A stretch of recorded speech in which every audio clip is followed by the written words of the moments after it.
You know, it's written in the good book that whatsoever a man soweth, that shall he also reap.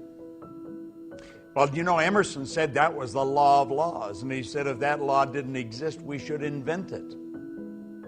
I'm Bob Proctor, and I want to talk to you about the law of compensation. I first learned the law of compensation from Earl Nightingale. Earl Nightingale explained it probably better than anywhere I've ever read it. Now, I've read Emerson's essay on compensation, and we, of course, have the law of compensation here in this Working with the Law series. But the law of compensation is a law that we must understand. And we must understand it if we're going to apply it. And when we do apply it, we're going to find that the universe is very friendly towards us. The law of compensation is based on 3 steps. The amount of money or good you receive is going to be in direct ratio to the need for what you do, your ability to do it, and the difficulty there is in replacing it. I want you to think about that for a moment. The amount of money or the good you receive in life is going to be based on just 3 points. The need for what you do, your ability to do it, and the difficulty there will be in replacing you.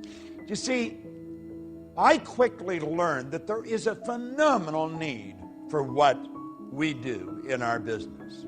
People are confused. People do not understand the laws. People are watching to what's going on in the world. We're dealing in a very fast-changing world. The world's not getting bigger, the world's getting smaller. We're dealing in a world market today. You're only just a touch of a button away from anywhere in the world. We can look and watch what's going on the opposite side of the world on a television set that's strapped to our wrist the size of a watch. Hit a button today and we send a message to 1 million people all at once, and they get it wherever they are with email. Think of how the world has changed. It's changing so dramatically. And you know what it's looking for? It's looking for effective people. That's right. Everybody wants someone to serve them. Now think, is there a need for what you do? I would suggest there probably is. There's probably a great need for what you do. And you didn't even have to do anything to create that need. It's there. The second step is your ability to fill that need. How good are you at doing what you do? That's so important we understand that. Most people just do enough to get by. It's been often said that most people work just diligently enough so they don't get fired, and the company pays them just enough so they won't quit. It doesn't work. It doesn't work. It's in violation of the law of compensation. See, the second step, your ability to do it, is going to take care of the third step if you do the second step right. The difficulty there is in replacing you. When you become so effective at what you do, you're very difficult to replace. That's when your stock goes up. You will find that there will be people waiting in the wings to hire you, to pay you to go and work for them. When you perform your task to the very best of your ability, or when you are through your work and you do it well, you infallibly bring out the best there is in you.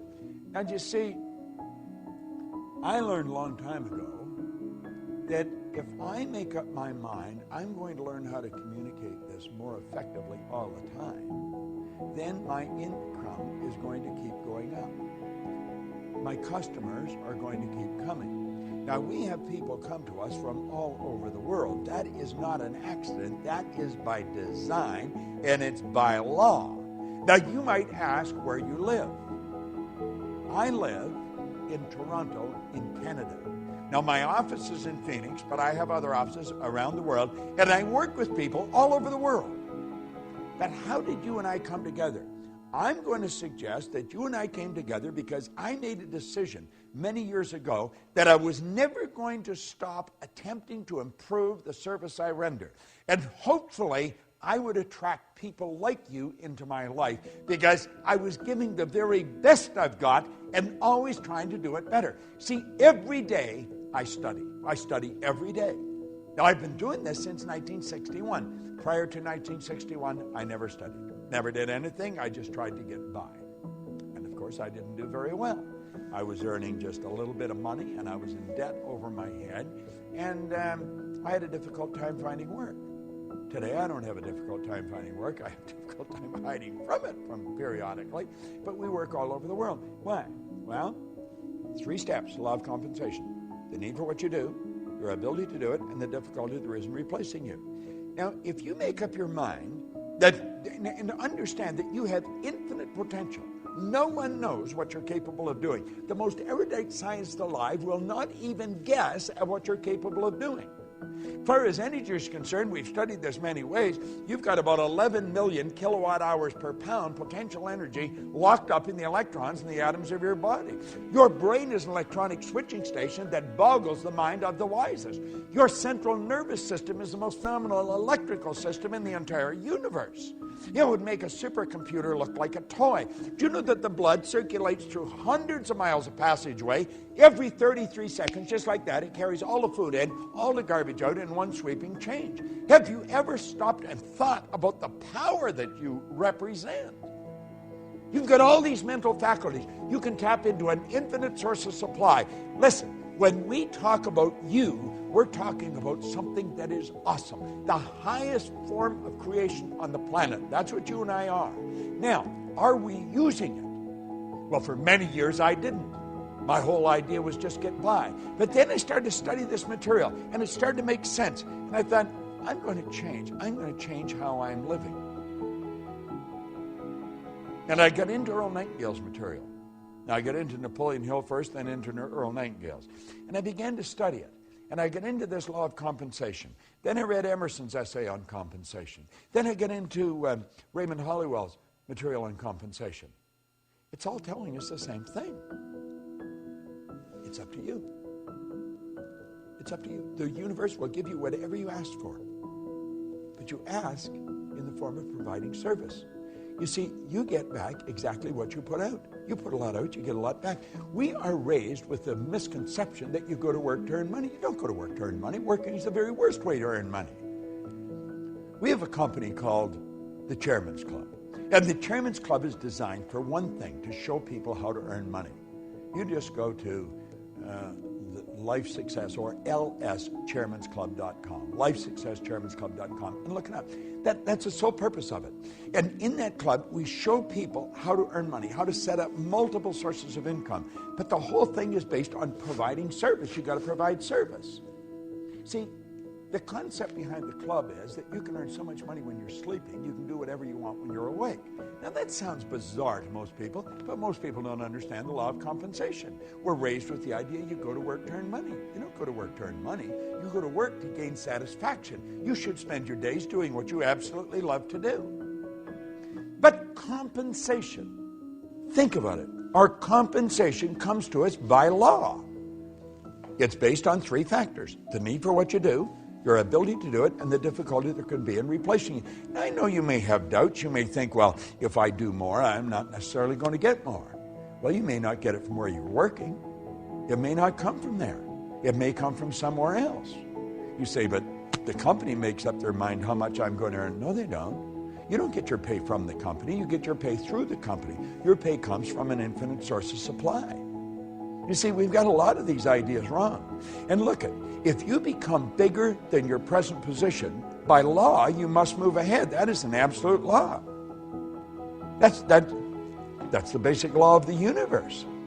When something becomes bigger than the position that it's in, it moves on to the next space. And if your company is not going to give you more, there's going to be a dozen companies waiting in the wings for you to come along and help.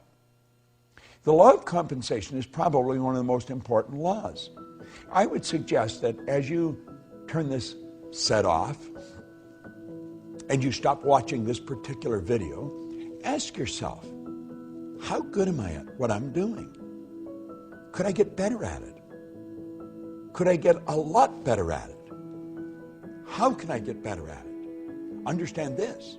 You've got the potential. You've got more power than you will ever hope to utilize. Are you applying it? Who does a better job at what you do than you do? Are you studying those people? Study their lives. Find out what they do. Do what they do. Read the books they read. The more you study this material, the better you're going to get at what you do. But always remember, The law of compensation is based on 3 points: the need for what you do, your ability to do it, and the difficulty there is in replacing you.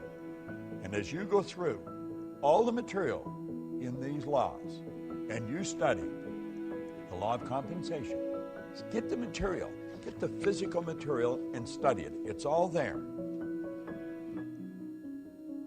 You're going to find that all the way through all this material, those 3 steps keep coming up. The law of compensation is based on what you do. Put the energy out there. Put the effort out. Get better at what you're doing. Say, I am going to get better every day at what I'm doing. And your whole world will. This is Buck Proctor.